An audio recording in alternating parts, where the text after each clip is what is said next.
Yes, mbanje kubasuhuza mwese abakunzi ba filimi Inzira y'umusaraba aho waba uherereye hose impande enye z'isi, mbanje kugusuhuza. Waba uri muri iki gihugu cy'u Rwanda, waba uri muri Burundi, waba uri muri Kenya, waba uri muri Tanzania cyangwa se Uganda, aho waba uherereye hose ndagushuje cyane kabisa. Ndetse n'abari mu bihugu by'i Burayi, muri Amerika, Canada n'ahandi ku mubumbe w'isi, aho muri hose ahantu henshi hagiye hatandukanye ndabashuje cyane. Yes, twihuse guys. Ahangaha ntuzasanga ibiganiro bya filimi Inzira y'umusaraba. Ahangaha kabisa n'utarakora subscribe, kora subscribe guys. Ahangaha ntuzajya usanga amakuru mashya kuri filimi Inzira y'umusaraba utamenye guys. Kora subscribe ahangaha tuhite kwihuta cyane rwose, tubicemo twirukanka. Niba utarabona ibiganiro byabanje, subira mu banze cyo kubira kugira ngo tujye tujyana akantu kandi. Yes, twagiye kabisa. Ndabibutsa neza ikiganiro cy'ubushishe nacishijeho, nababwiye ukuntu umuntu bita iribagiza agomba gutsindira cyusa byanga byanoga. Umugambi w'Imana nababwiye ko utagendera mu binyoma, utagendera mu binyoma guys. Twihuse rero, intambara yabaye intambara hagati muri arugo kwa Nyiranambara. Nababwiye neza, ndababwira uti intambara zigiye kuba ebyiri mu kibuga. Narabibabwiye mu kiganiro cy'ubushize, nababwiye uti iyi ntambara hagiye kuvuka, hari intambara yo kugira ngo iribagiza wanyawe bamugira isimba, ahubwo isimbi bahite bamugira iribagiza kugira ngo atsindire umuntu bita cyusa. Ndabibabwiye uti iyo ni intambara. Iya kabiri nababwiye ko ugutwita kwa Fabiyora byangaje andi matiku cyangwa se byangaje indi ntambara hagati y'ura muryango kwa Rugema. Bivuze ngo intambara ziri mu kibuga ari ebyiri. Hariho kurwana kugira ngo, kandi mwabibonye muri episode season ya kabiri episode ya mbere, mwabibonye ukuntu Nyiranambara yateje intambara, abwira Fabiyora amubwira uti mbwira umuntu waguteye iyo nda.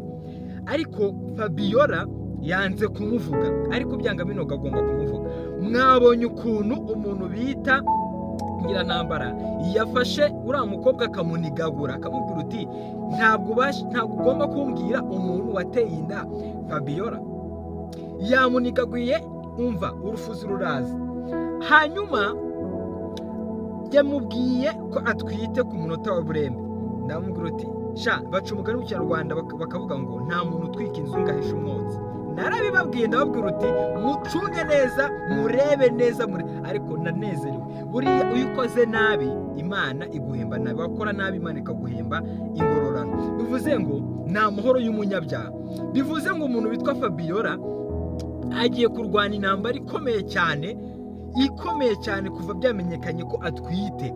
Agiye kurwana intambara ikomeye cyane, hasi hejuru mu nyumve neza. Fabiyora mwabonye ukuntu Intare Yingore, ubwo ni Nyiranambara, mwabonye ukuntu yarakaye cyane, umujinya wamwishe, amarira arajenga mu maso, aravuga uti kubera iki wayi. Ariko umuntu bitwa Fabiyora agiye guhura n'intambara zikomeye. Yagambanye kenshi, agambanira uriya mwana iribagiza, kandi nta kintu kibi yamukoreye.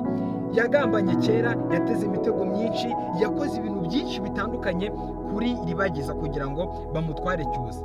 Ariko yemwe Imana igira neza.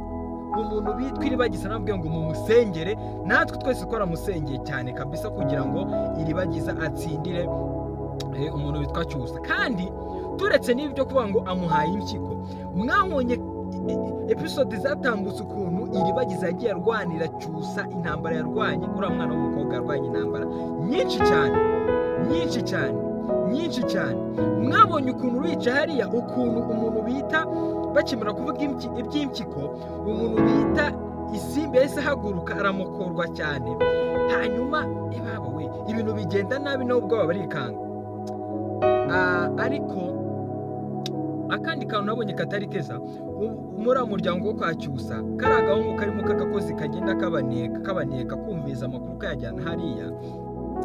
Umuntu bita cyusa cyangwa se umuntu witwa mama cyusa, uriya muryango warica kuganira ukuntu, mwarabibonye, nagomba kubisuramo kenshi cyane. Umuntu bita cyusa, uriya muryango wose na mushiki wa cyusa barice bavuga ukuntu byagenze muri make byagenze ukuntu umutego mutindo washibukanye nyirawo. Hanyuma kagahungu mwabonye ukuntu kajyana amakuru kwa hariya kwa Nyiranambara, kagera amakuru ababwira uti uraboye wari umutego. Mwabonye ukuntu umuntu bita Isimbi yahise yizana yicomeka avuga uti nanjye ndaguha impyiko, kuko bari bamaze kumenya amakuru. Ariko buriya ndagira ngo mbabwire ngo iyo ikintu cyatamutse igihe cyagiye kiba cyagiye, ntabwo kijya kigaruka. Bivuze ngo rero kuriya ni ukurira ubusa, ukuri kwaramenyekanye. Yewe nubwo cyusa yagira byanga binoga, ubufindo bwose buzakorwa, ikizakorwa icyo ari cyo cyose, uriya mwana iribagiza agomba kubicamo neza amahoro. Kandi bajya baca umugani w'ikinyarwanda ngo umwana wanzwe ni ukura. Umwana wanzwe baramwanga bamugira uti ariko ni ukura. Kandi nongeye mbabwire, umva umuntu bitwa Fabiyora agiye kurwana intambara ikomeye. Noneho sasa mwiteguye kubona ute nihamara kumenyekana uwateye inda Fabiyora. Umuriro uratse neza, umuriro uratse. Umva intambara igiye kuba intambara kabisa. Muravuga ngo intambara ya Isimbi kugira ngo ashakane na Cyusa, iyo ngiyo irabiri isa nkaho iri kugira. Ubu ngubu umuntu bitwa Intare ngo agiye guhagarara arebe avuga ati yemwe sha mbabwisha ukuri, umuntu bita Fabiyora n'umuntu witwa Rugema, mbese uriya muryango wose ufite ibibazo bya hatari kabisa. Njyewe nikanze, ariko reka tubareke bagira ibibazo byabo nibo babyikurira. Ntabwo wakora nabi, ingorano zo gukora nabi natwe turazizi. Ntabwo wagira nabi, kugira nabi, guhemuka, kwifuriza umuntu mugenzi wawe ikibi ntabwo ari byiza habe na gatoya. So umuntu witwa Fabiyora rero nahabe hamwe arwana intambara. Rugemwa nawe Rugema umugabo wa Nyiranambara. Sha nibamara kumenya ukuri uramushinze Nyiranambara, muramuzi Nyiranambara azafata umuntu witwa Rugema. Baravuga ngo umugabo n'umwana igiye kudushimye yuko umuntu witwa Nyiranambara yafashe Fabiyora agahinda kakamwica, agasaba imbabazi, akagira ute. Ariko umushinya Nyiranambara turawuzi. Dushime ko Amenyeko Atwite namara kumenya wayimuteye. Reka mbabwize ukuri. Kandi ibi bintu narababwira uti gutya na gutya, narabibabwiye nababwira uti gutya na gutya. Mujye mwicara.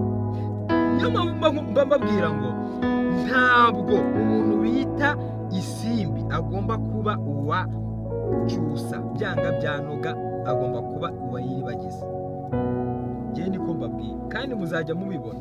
Mujye mwicara, njye ibintu mbabwiye mujye mwicara murebe ati tworoga. Buriya umuntu bitwa Rugema, babwije ukuri, umuntu bitwa Rugema buriya ikosa yakoze ni rimwe gusa. Yakoze ikosa rikomeye cyane. Buriya rigiye kwangaja amakosa menshi cyane, rigiye kwangaja umwiryane hagati ya Nyiranambara na Fabiyora. Agiye kujya yicara hasi uwo bita Nyiranambara, narangiza atekereza ukuntu Fabiyora yamutwaye umugabo baryamanye. Nyiranambara agiye kujya yicara abaza wamburanye iki wa mugabo, usibye ko izo connection atakirwa zigira hagati yabo. Muramuzi ko akora Nyiranambara ni uretse muraje murebe ukuntu umuntu bita Rugema agiye guhura n'ibyaha, umuntu bitwa Fabiyora agiye guhura n'ibyaha, umuntu bitwa Isimbi we noneho. Umva erega imigambi mibisha ntabwo ari myiza. Mwabonye kunura mwana w'umukobwa Nyiranambara muniga ugati mpereza amakuru umbwire umuntu wateye inda Fabiyora. Uriya mwana we se buriya uriya mwana we ari kunigagurwa kubera iki? Ari kuzira iki? Ari kuzira ibintu atazi, kubera ngo kuneka. Umuntu urakara gahungu kaneka hariya kwa uriya muryango wo kwa Cyusa, muzaba mureba nako ingaruka zako. Nta muntu ukora neza byanga byanoga. Umuntu ukora neza agomba guhembwa ingorano nziza. Umuntu ukora nabi ingorano ze ni nabi cyane. Bivuze ngo umuryango wo kwacyusa ufite kubanza kwitonda neza, wibaze umuntu ujyana amakuru kandi byanga